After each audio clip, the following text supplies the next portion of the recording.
Hi everybody, I'm Matt Anderson, and in this video, I want to talk about how you are your own biggest obstacle.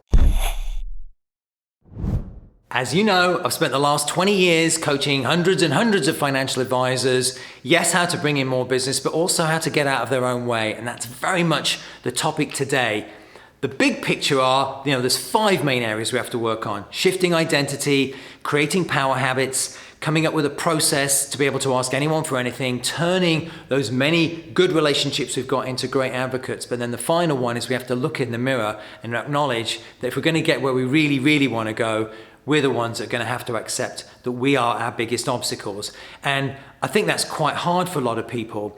I think the tendency is it's much easier to find something else to blame over which we have no control. And I think, again, subconsciously, the easiest one is our upbringing and our background. And what I found actually fascinating on this topic is there's 2 different camps. There's the camp of people, which I'd say I come from really, who had a relatively comfortable upbringing. It was generally free of anything particularly traumatic. There was nothing major went on. And then there's the people that actually have had a very traumatic childhood and upbringing. And the biggest, I think kind of one of the biggest secrets out there is that group makes up at least as many of the high achievers as the other group does. And so both groups, and I'm keeping it simple here, but both groups of people, I think, often use their upbringing as their excuse to say that was the problem. So anyway, first off, we have to own that. And then beyond that, ironically, it kind of goes back to some of the other videos that I've presented so far.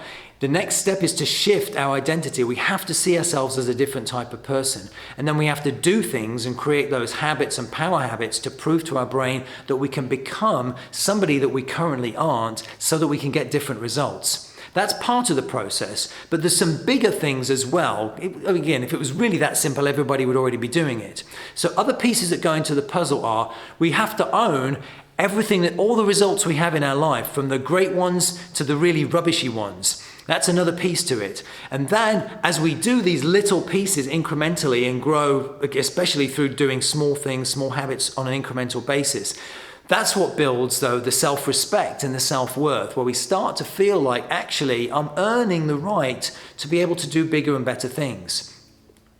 And that hits a different plane, really, then, when we actually are doing our best.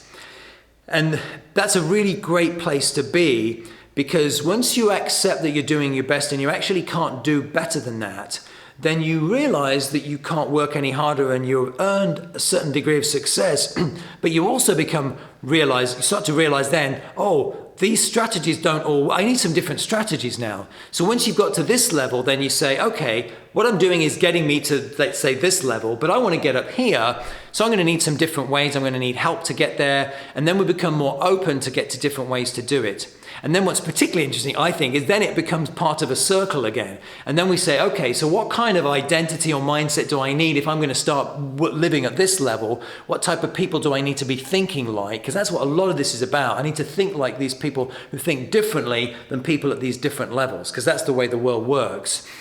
And I need to then start doing those things that they do. And so it's interesting how it starts to become a circle.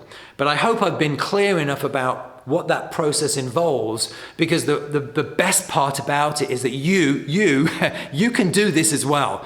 I mean, there's no secrets to this. It's really about get in the race and stay in the race, and then find that driver for you, whether it's a different sense of purpose, because for some people, I said that camp over here, it's pain has been a lot of the driver, but for other people that had more comfortable upbringings, it's a different sense of purpose and a different desire to be somebody that you've never been before. And that's what elevates you to continue to want to achieve. So if you're wondering which camp I was in, whether I had the really, really difficult upbringing or came from the rather comfortable camp, actually, one of the things that's motivated me for many, many years is helping people that actually had a rather comfortable upbringing, because there have been many times when I feel like it slowed me down. In other words, that I didn't have enough pain and challenge to keep pushing myself forward. And I'm embarrassed to say this, it was almost like one of my excuses, really. It's like, it's so perverse, where I actually would say to myself sometimes, gosh, I wish I'd had it tougher, because then somehow that might give me this tougher edge to do all the hard stuff and get out my comfort zone more. And I didn't have that. And again, I'm embarrassed to share that, but that was sometimes my excuse as to what didn't drive me. And one of the things that shifted me was I got to speak after an Olympic gold medal winner a number of years ago, and he made the same comment. He said, I grew up from a very comfortable upbringing, and I was racing against people that really came from some really rough, tough, challenging backgrounds, and they had a lot more toughness than I did. And so I had to come up with a different reason to want to succeed. And I realized I couldn't just hope or wish that I was going to win at something. I had to really, really want to win.